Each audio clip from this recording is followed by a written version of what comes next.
Un misterio, hermano, que lo busqué en delante, si lo leí en delante, Juan 20, 24. Fíjese usted, yo quiero que veamos algo aquí. En el 2015, hermano, en el 2015,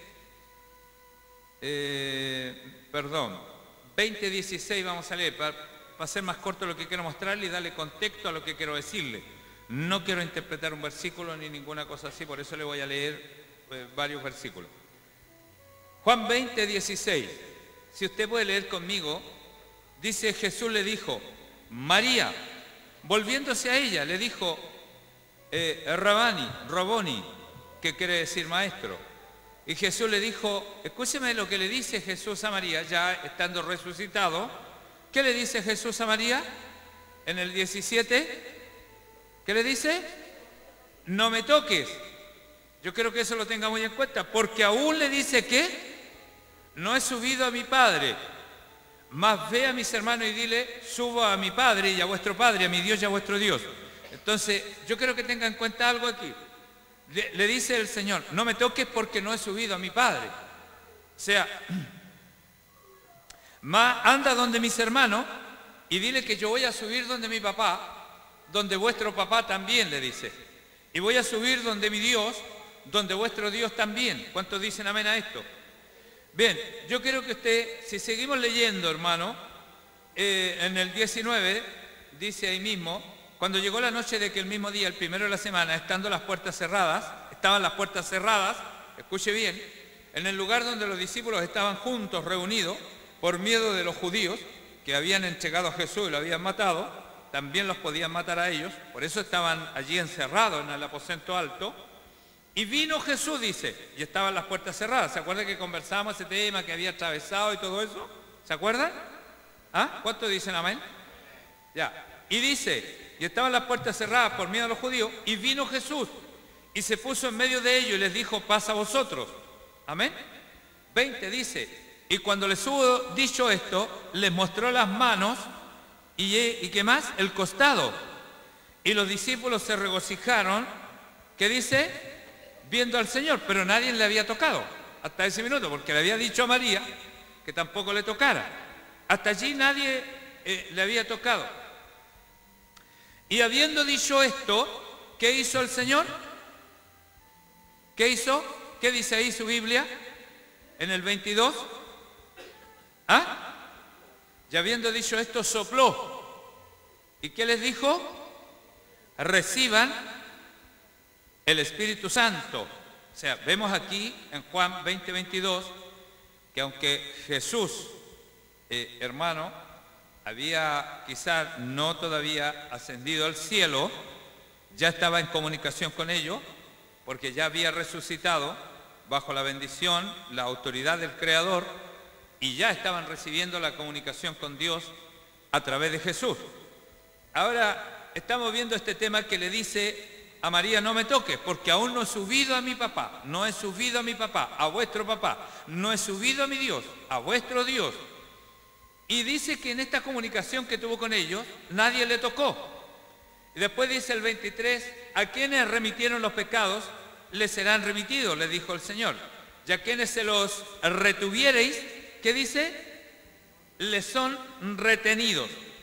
Pero Tomás, uno de los 12, llamado Dídimo, que dice que no estaba con ellos en ese minuto, cuando Jesús vino. Eso dice el 24, ¿cierto?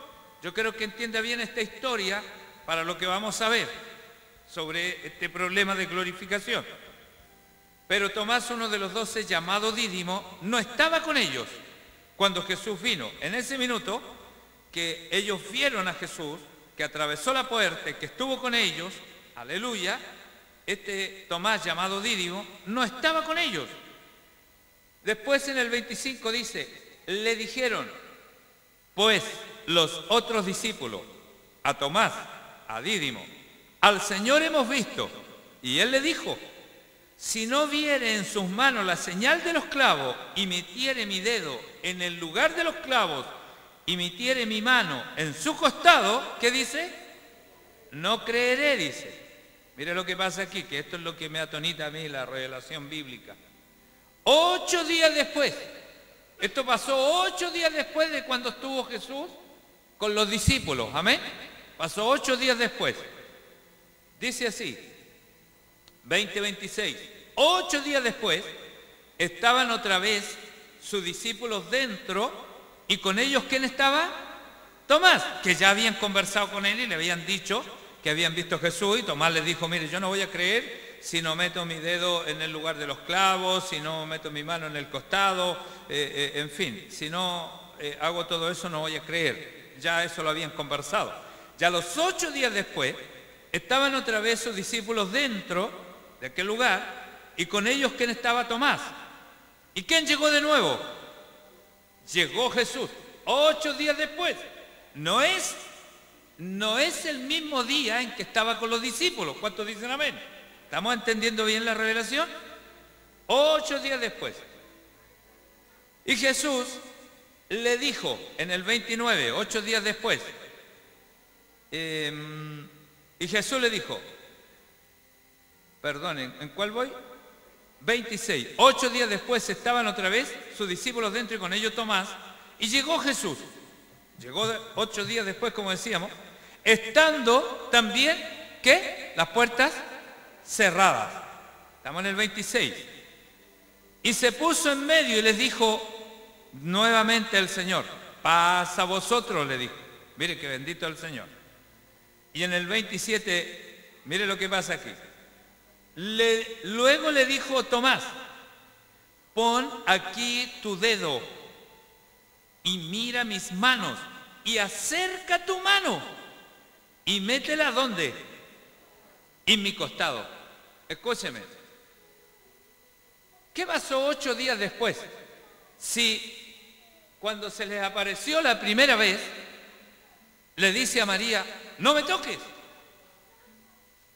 porque todavía no he ido a mi padre, a vuestro padre, le dice. No he ido donde mi papá, donde el papá de ustedes. No he ido donde mi Dios, donde el Dios de ustedes. Entonces le dice a María, no me toques. Cuando va donde los discípulos al aposento alto, 8 días antes que estaba allí, ninguno le tocó. Todos dicen que estuvieron con él, pero ninguno le tocó. Todavía no habían comido con él. ¿Se fija? No habían compartido con él. ¿Por qué? Porque tenía que subir al Padre. Tenía que subir al papá de él, al papá de nosotros. Al Dios de él, al Dios de nosotros.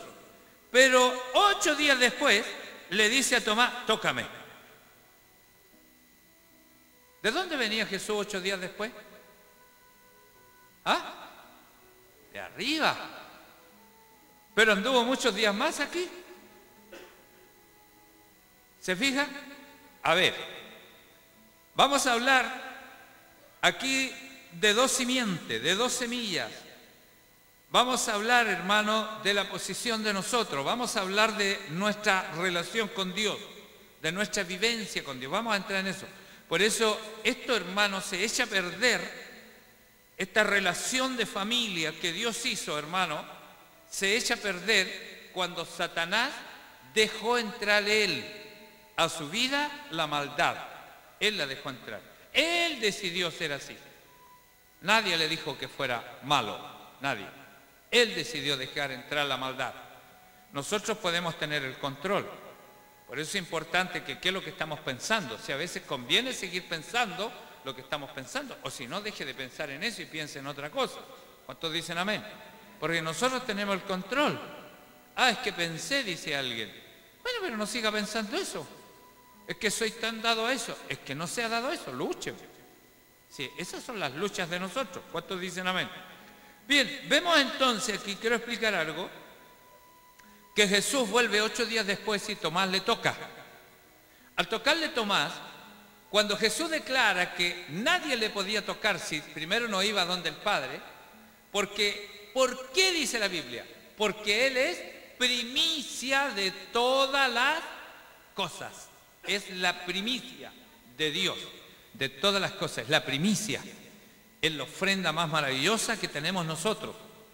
Entonces, cuando Jesús vuelve de arriba del cielo, ya todos podíamos tocarlo. Ahora se acuerda que yo había dicho, fíjese usted, una persona que murió, ahora voy más allá todavía, porque ahora vamos a profundizar más en el tema. Una persona que murió, una persona, él era ser adámico, era humano como nosotros. Anatema sea, dice el que niegue esto, que Jesucristo se hizo hombre, adámico como todos nosotros. Él sufrió, murió, nació del vientre de una mujer, no engendrado por hombre, sino por obra ¿de quién? Del Espíritu Santo. Significa desde los cielos lo engendraron, con el gen de José, el de Abraham. ¿Se acuerda que estudiamos todo ese tema?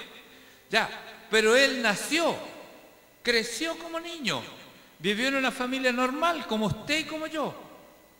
Después comenzó a cumplir su ministerio, 3 años, fue entregado, como estaba escrito en la profecía bíblica, muere en el madero de la cruz, pero resulta que después de los 3 días resucita.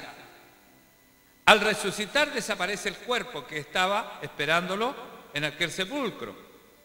Cuando se le comienza a aparecer a la gente, con muchos otros, dice la Biblia, que anduvo aquí más o menos por 40 días, dice la Biblia, y a los 8 días de haber aparecido, ya se le podía tocar y se podía compartir con él y podíamos comer con él.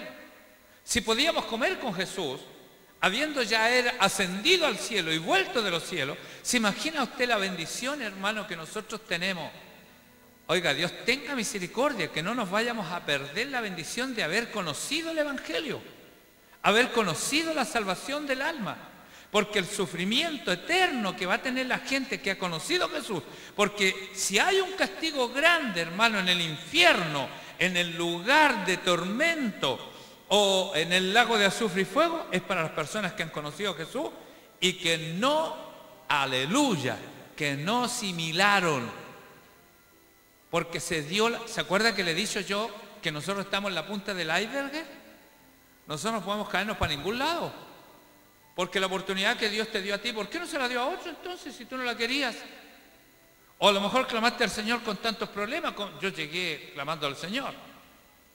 Oiga, y yo creo que no hay uno solo en la vida que no haya llegado porque necesitó de Dios. Y se quedó en Dios porque lo necesita. Y hermano, ¿y cuántos hay afuera que mueren cada día sin Jesús? ¿Y cuántos quisiera salvarlos el Señor? Y nosotros tuvimos la oportunidad. Entonces, ¿se fija usted la responsabilidad que tenemos?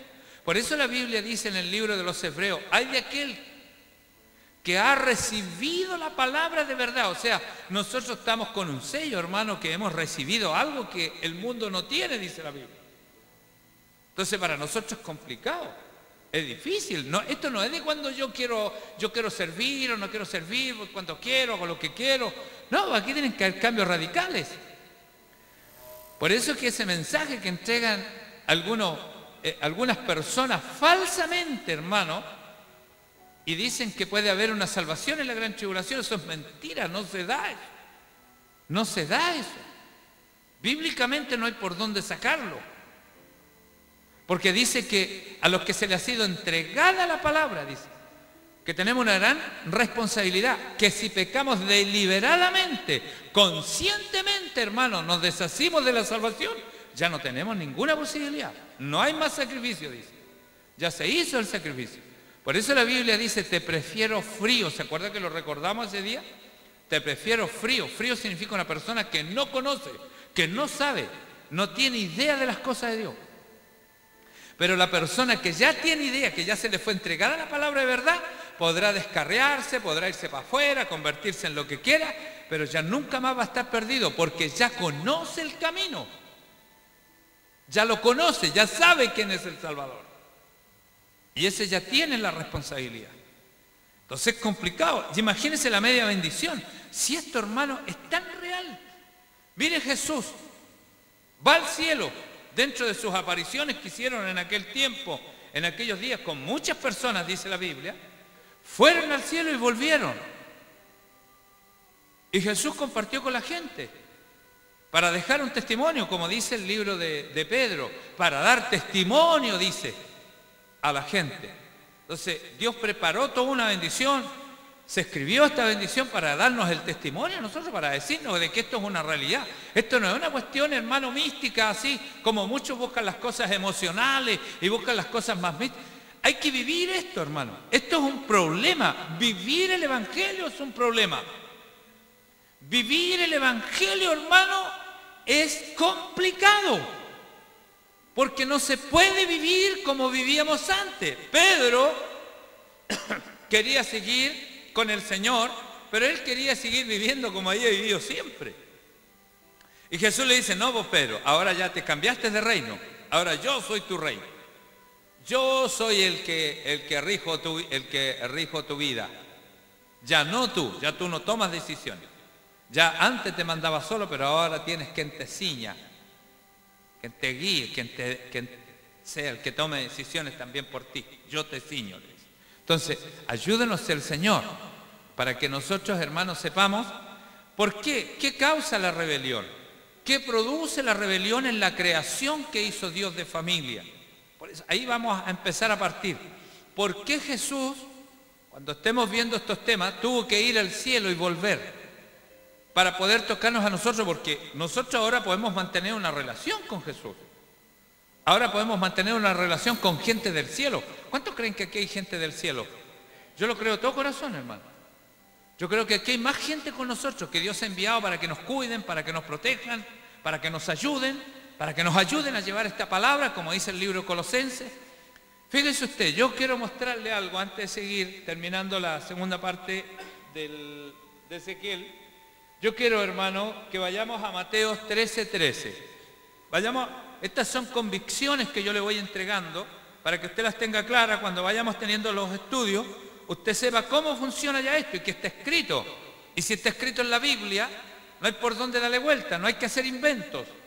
Porque a la gente a veces se lo han predicado el Evangelio de una manera que cuando se le dice lo que dice la Biblia, dice, no, pero es que ahí tratan de hacer un invento. No, si a la Biblia no hay que hacerle inventos, hermano. La Escritura hay que creerla tal como está escrita. Vamos, entonces dijimos a Mateo 13. ¿Ah? A Mateo 13:13. Vamos a Mateo 13. Yo creo que veamos, aquí lo que le estoy entregando, hermano, son las convicciones de nosotros. Mateo 13.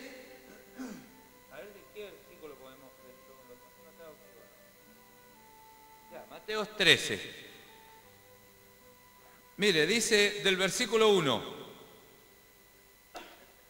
Vamos a leerlo del versículo 1. Dice en Mateo 13:13.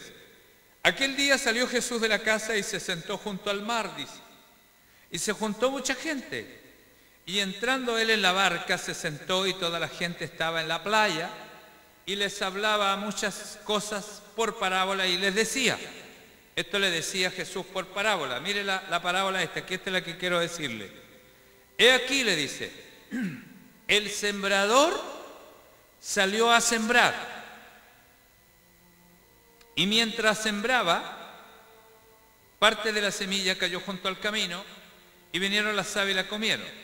Pero cayó en pedregales donde había mucha tierra y brotó pronto porque no tenía profundidad de la tierra.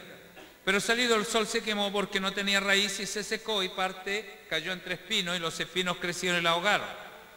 Pero parte cayó en buena tierra y dio fruto, cuál a 100, cuál a 70 y cuál a 30 por uno. Y dice el 9, el que tiene oídos para oír, oiga, dice. Y dice, entonces acercándose los discípulos le dijeron, ¿por qué les hablas por parábolas? Y respondiendo Jesús le dice, porque a ustedes os es dado saber los misterios del reino del cielo, mas a ellos no les es dado. O sea, aquí hay una apertura que Dios hace en nosotros de entendimiento en nuestros corazones para que nosotros nos introduzcamos en el reino de los cielos. Porque cualquiera que tiene, dice, a cualquiera que tiene, se le dará y tendrá más. Pero el que no tiene, dice, aún lo que tiene, ¿qué dice? se les será quitado. Por eso les hablo en parábola, porque viendo no ven y oyendo no oyen, ni entienden. Aquí lo primero que voy a explicar, que Jesús, hermano, no da por capacidad, da por voluntad. ¿Se acuerda que el otro día hablábamos de que nosotros debemos hacer la voluntad de Dios y Dios nos pide nuestra voluntad para Él? Que nosotros le sirvamos con voluntad de corazón, dice. Bien, aquí entonces Jesús nos muestra y dice, porque cualquiera que tiene, ¿qué dice? Se le dará, en el 12. Porque a cualquiera que tiene, ¿qué dice? Se le dará. ¿Y qué dice? Y tendrá más. Pero el que no tiene, aún lo que tiene le será quitado. Por eso es que hay gente, hermano, cristiana, que viven miserables y se pasan la vida así. Perdóneme la expresión, pero yo siempre he hecho esta expresión y la he hecho con mucho respeto en todo caso, pero es lo que entiendo de forma de vida. Hay gente cristiana que vive en una forma muy tirillenta, hermano, muy mal, quiero decir, pobre, y se lo pasan así, y así viven la vida, y creen que el Evangelio es así, y no es así. Vamos a pasar en el estudio, hermano, una forma de vida que vamos a tener que entrar en unos temas increíblemente, donde usted va a ver que usted fue llamado para algo maravilloso. Su forma de vida. Lo que pasa es que la fórmula de Dios no la hemos aplicado bien. Y cuando no hemos aplicado bien la fórmula de Dios, las cosas no funcionan bien, por hermano. Y por eso es que no hemos logrado, porque somos nosotros que tenemos que lograr en Dios las cosas que Dios quiere de nosotros. Es como cuando Dios me dice a mí, Leonardo, te dejé 100.000 pesos en la casa para que te vayas a comprar un traje el lunes. Me lo dejó allá en su casa.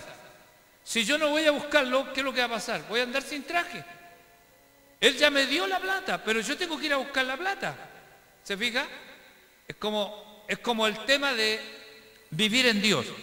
Y dice que cualquiera que tiene le va a darle más, y el que no tiene aún lo que tiene se le va a quitar. Y por eso veo esa gente, hermano, que comprende estas místicas y las toma, hermano, como que si fueran su eje de vida. El eje de vida de nosotros es el fruto que Jesús, cuando venga por nosotros, o cuando nosotros queramos conocer a alguien, le vamos a conocer por el fruto. No por cuánto llora, por cuánto habla en lengua, por cuánto ve visiones, cuánto sueña. No, hermano. Es por el fruto, por lo que Él desprende. El fruto es algo que se desprende. Y si yo no desprendo, hermano, de mi vida para Dios, no tengo tal fruto. No saco nada con decir gloria a Dios, aleluya. No saco nada con llorar. No saco nada con hacer largas oraciones, hermano. O tener mis hermosas emociones que tengo a veces, que ojalá nadie nos quite eso, porque eso es maravilloso en todo caso. Eso nos conecta, nos ayuda mucho. Pero lo más importante, hermano, para la salvación es tu forma de vida. Por eso vimos este tema de Jesús, que tuvo que Él hacer algo, que lo vamos a comprender en el futuro, para que nosotros le pudiésemos tocar. Tuvo que hacer un movimiento. Por eso esto no fue al tiro, fue a los 8 días después. Entonces, aquí, hermano, Jesús nos va a mostrar algo que o te empobreces o te enriqueces, te dice el Señor. Tú lo decides. Y dice así, sigamos. Por eso les hablo en parábola, dice el 13, para que viendo no vean, y oyendo no oyen, ni entiendan. Aquí también nos deja el Señor la forma de vida, hermano, de que esto no es por capacidad, sino que es por voluntad de Dios. Dios decide. ¿Cuándo Dios decide hacer algo por alguien? Cuando Dios es conmovido. Si usted lee la Biblia, se va a dar cuenta que con todas las personas que se allegan a Dios, por eso Dios dice, en el Antiguo Testamento dice, acercaos a mí y yo me acercaré a ustedes. ¿Se fija? O sea, conmuévanme, háganme ver que ustedes me necesitan. Acercarse a Dios es una actitud, no es un tema de orar, no es un tema de llorar. ¿Cómo me acerco a Dios yo? Involucrándome en la vida de Dios.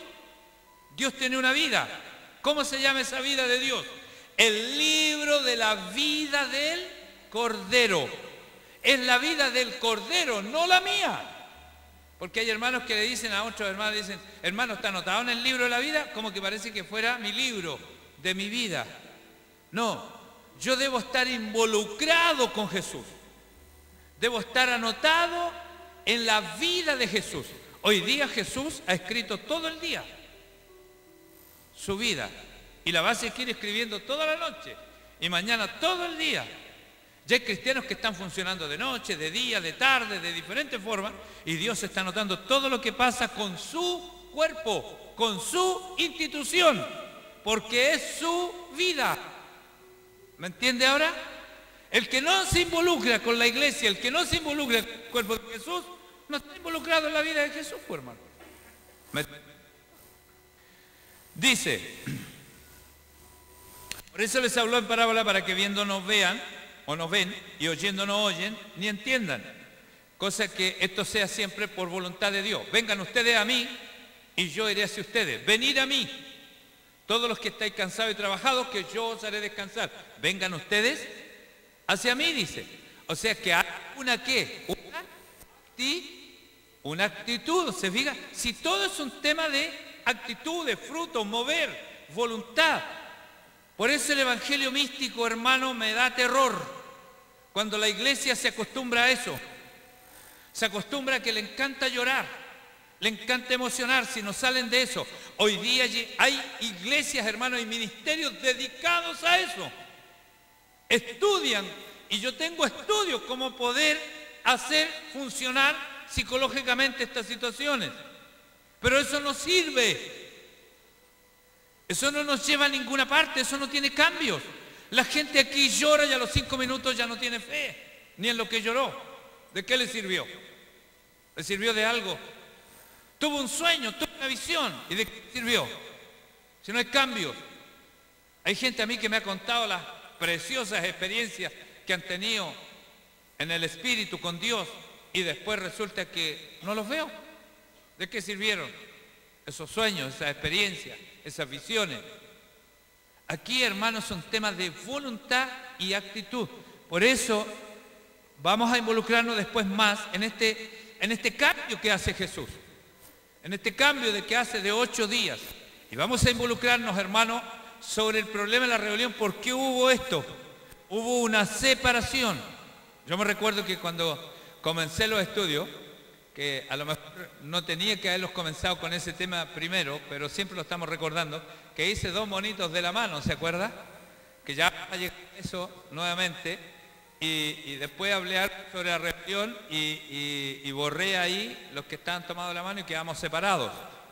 Quedamos unos allá y otros por acá, que es lo que nos pasó debido a esta rebelión. Ahí comenzó todo. Han pasado muchas cosas, pero ahí comienza todo. Fíjese usted la forma de Dios. Vamos a seguirla viendo. En el 14 dice, de manera que se cumple en ello la profecía de Isaías que dice, de oídos oiréis y no entenderéis, viendo veréis y no percibiréis. Porque, ¿qué pasa? Porque el corazón de este pueblo se ha engrosado. O sea, hermano, el problema, ¿dónde está de nosotros? ¿Por qué Dios a veces no viene en auxilio nuestro? Porque no nos involucramos de corazón, o como diría David, el rey David diría, con el alma.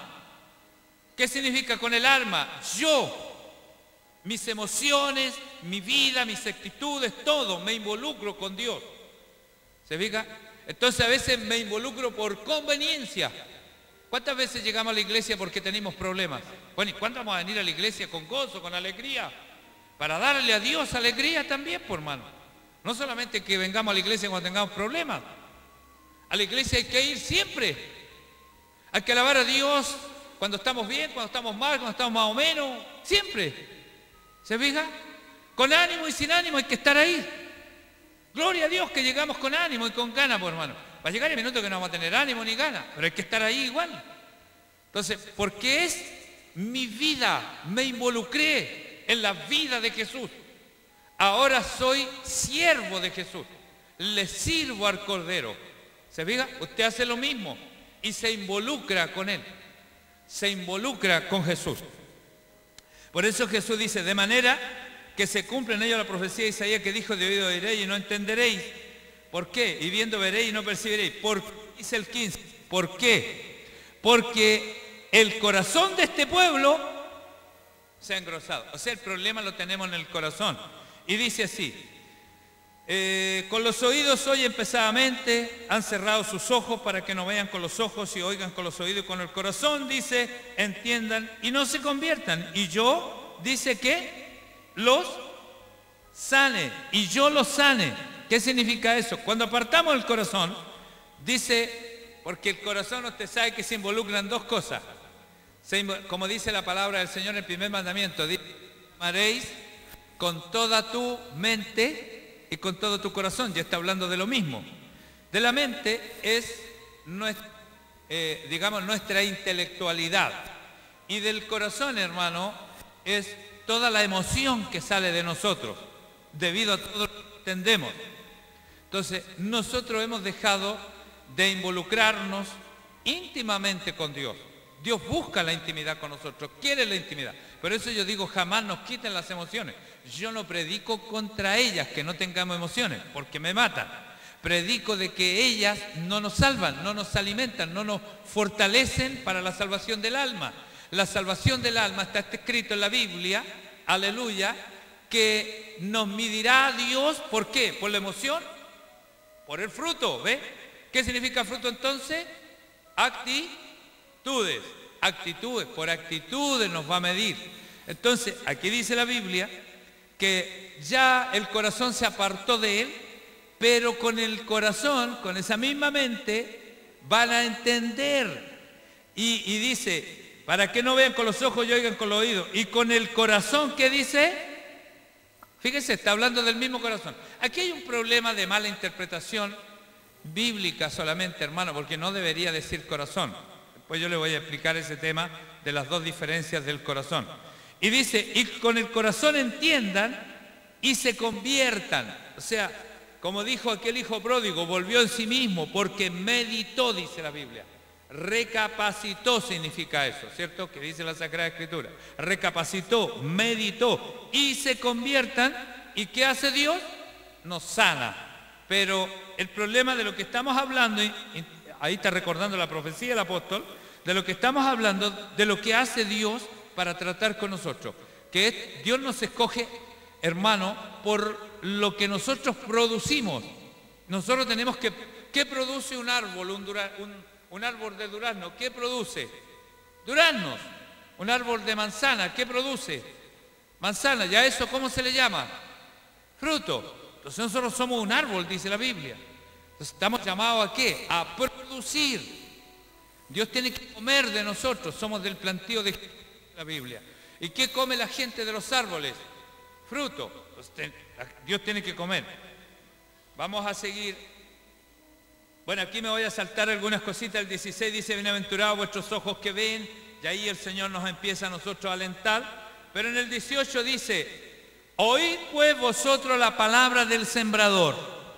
Aquí pone un énfasis Dios, una vez que explica cómo funciona este tema, que aquí es donde quería llegar. Pone un énfasis, dice, oíd. ¿Qué estaba haciendo la gente que estaba a su lado? ¿Acaso no le estaban escuchando? ¿Le estaban escuchando?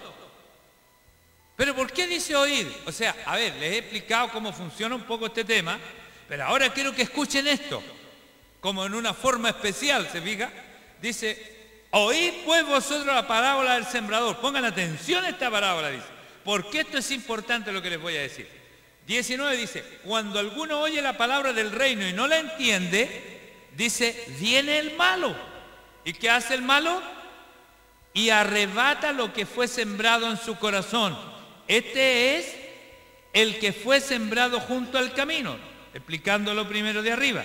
En el que fue sembrado en pedregales, este es el que oye la palabra y al momento recibe con gozo, con alta emoción, pero no tiene ¿qué? Raíz en sí, sino que es de corta duración. Pues al venir la aflicción o la persecución por causa de la palabra, dice que tropieza. El que fue sembrado entre espinos, este es el que oye la palabra, pero el afán de este siglo y el engaño de las riquezas ahogan la palabra y ésta se hace infructuosa y también deja la palabra. Mas el que fue sembrado en buena tierra es el que oye la palabra y entiende la palabra y da fruto y produce al 100, al 60 y al 30 por uno, dice. Y le refirió la parábola diciendo, escuche bien, aquí cuando el Señor dice oíd, pónganme atención a lo que estoy diciendo, porque les estoy explicando todo un tema, le dice al Señor. Y les habla de lo que significa cada cosita de lo que les había dicho arriba. El que cayó junto al camino, el que cayó en espinos, y la que cae en buena tierra.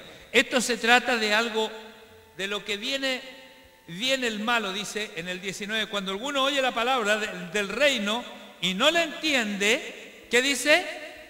Viene el malo y la arrebata. Y explica todas las situaciones. Viene el malo. Estamos hablando... Voy después a sincronizar, hermano, la vuelta de Jesús del cielo, a sincronizar esta rebelión y sincronizar esto que le estoy conversando ahora. ¿Por qué tiene que hacerse todo esto? Fíjese usted, y no la entiende, viene el malo. Hay mucha gente, le voy a decir algo, hay mucha gente que no entiende mucho la palabra y el malo no le puede quitar lo poquitito que ha entendido. Porque ¿qué dice más arriba? Dice que esto funciona ¿cómo? Al corazón. Dice que funciona al corazón. Entonces, aquí es donde está el problema. Es importante entender, porque el entender nos va a ayudar mucho. El poner atención y todo eso nos va a ayudar mucho. Eso es lo que refleja la Sagrada Escritura y lo dicen varios apóstoles. Nos instan a comprender las Escrituras, a entender las Escrituras. Pero Jesús dice que esto funciona al corazón. Y Jesús dice, es bueno que entiendan, porque mi pueblo cayó por falta de entendimiento, porque no conoció, por falta de conocimiento, dice conocer, saber, entender. Pero si usted se da cuenta, estas tres situaciones que produce Jesús aquí, y dice que porque no entendieron, vino ¿quién? No fue por falta de entendimiento que cayeron. ¿Me está entendiendo? Sino que porque su corazón no estaba puesto, quizás lo poquitito que pudo entender. No tuvo actitud, no produjo ¿qué? Fruto. Por eso yo me gozaba mucho con una hermanita que quiero mucho, que me decía así, pastor, entiendo tan poco lo que usted enseña. Pero ella hermano, me miraba y me irradiaba.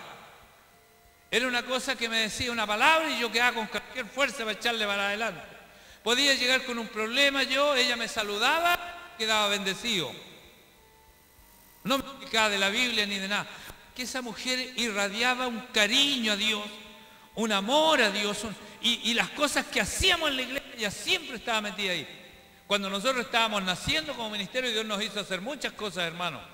Y teníamos que orar en los 4 puntos de Puente Alto a las 2, 3, 4, 5 de la mañana, juntarnos, hermano, en lugares en donde no llegaba nadie, hermano, a las 3 de la mañana, a las 5 de la mañana. Oiga, para mí era algo increíble que esta ancianita, hermano, llena de Dios, llegara a aquel lugar. Y llegaba, aunque no entendía nada de la Biblia, posiblemente de lo que yo enseñaba, porque así me decía ella. Pero ¿qué estaba produciendo ella? Mucho fruto, ¿se fija? Entonces Jesús se lo explica, que pocos que podían haber entendido, vino el malo, vino alguien. Dice, ya, explicando esas tres partes, esa persona mala les quitó lo que tenían. Y dice el 24, le refirió otra palabra y le dijo, el reino de los cielos es semejante a un hombre, importantísima, semejante a un hombre que sembró, ¿qué le dijo? Buena semilla. Sembró buena semilla en su campo. Hubo un hombre que sembró buena semilla en su campo. Él hizo las cosas bien. Dios, dice la Biblia, es bueno. Es tan bueno, hermano, que cuando hizo a los hombres, cuando hizo la semilla del gen hombre, la hizo buena. Si nosotros vamos a Ezequiel 28, hermano, a ver si me ayudan ahí.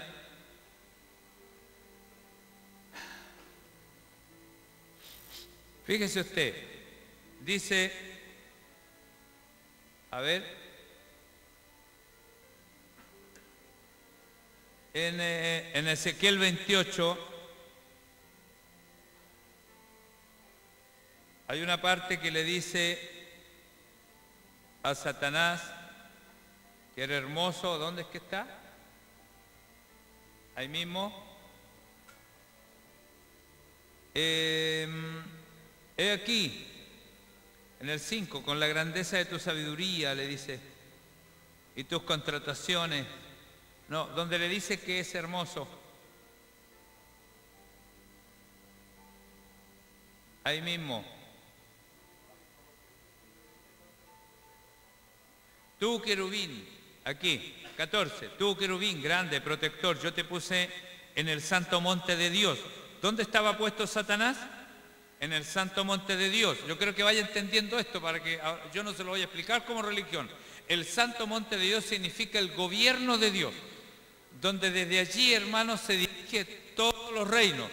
De allí están todos los mandamases, digamos. Allí estaba puesto Satanás.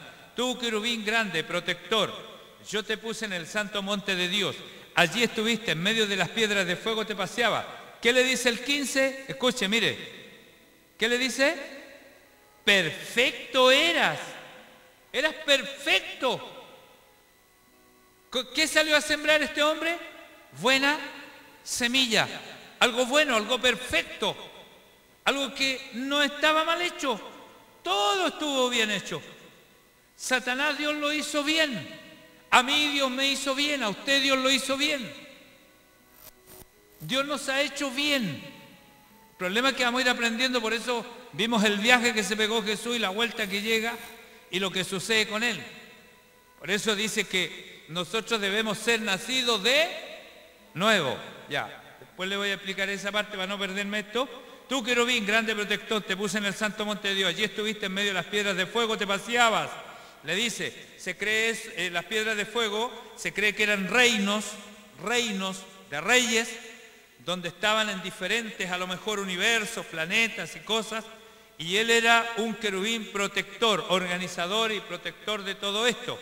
Era como una especie, hermano, de alguien que se le respetaba mucho y se le tomaba mucho en cuenta. Entonces, por eso que él se creyó Dios.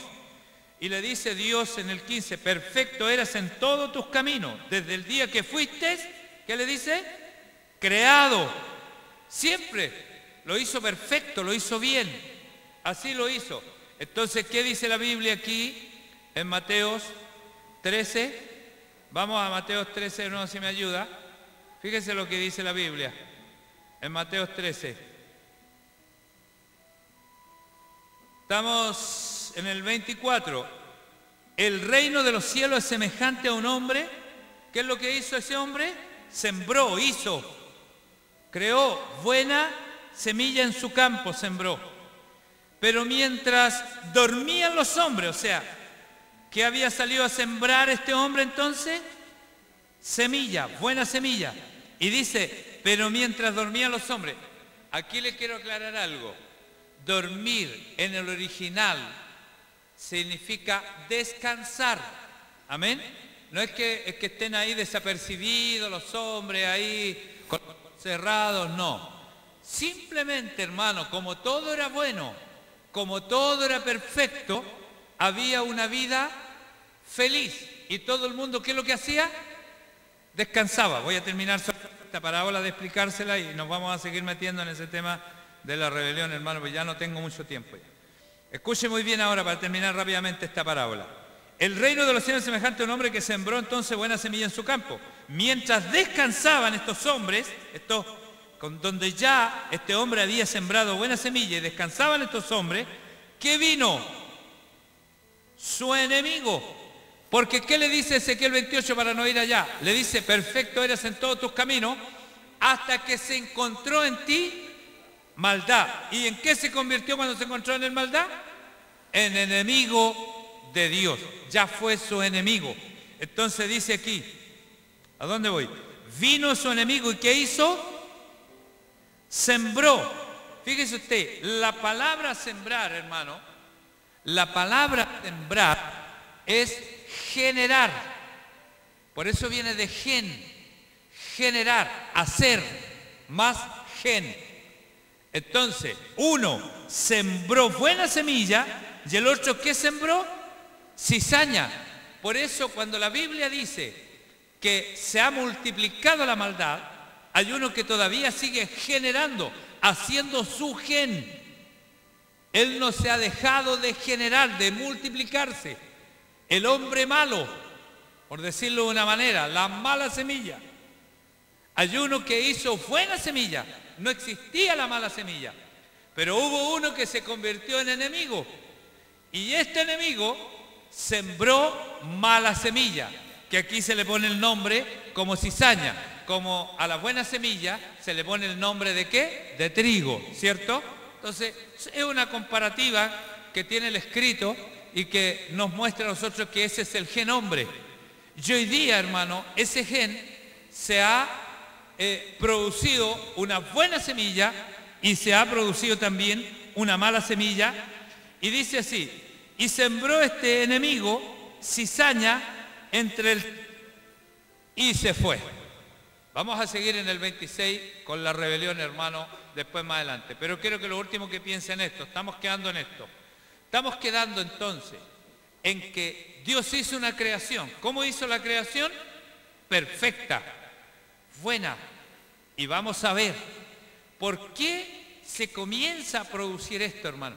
Mire, vivir en este mundo, hermano, si de usted depende de que si usted quiere vivir en el reino, si usted quiere disfrutar del reino, usted tiene que conocer, es bueno que entienda, pero más que entienda, usted tiene que poner su corazón en esto, su amor, sus emociones, sus sentimientos, póngalo en esto, busque. Mire, vamos a entender cosas increíbles, hermano, por eso me voy gotita a gotita así, cosa que cuando el Espíritu Santo nos meta en el tema, usted ya sabe que hemos leído cosas y yo no se las voy a leer, se las voy a recordar nomás. O sea, acuérdense que hablamos de esta semilla, cómo se produce. Acuérdense que hablamos de Ezequiel 28.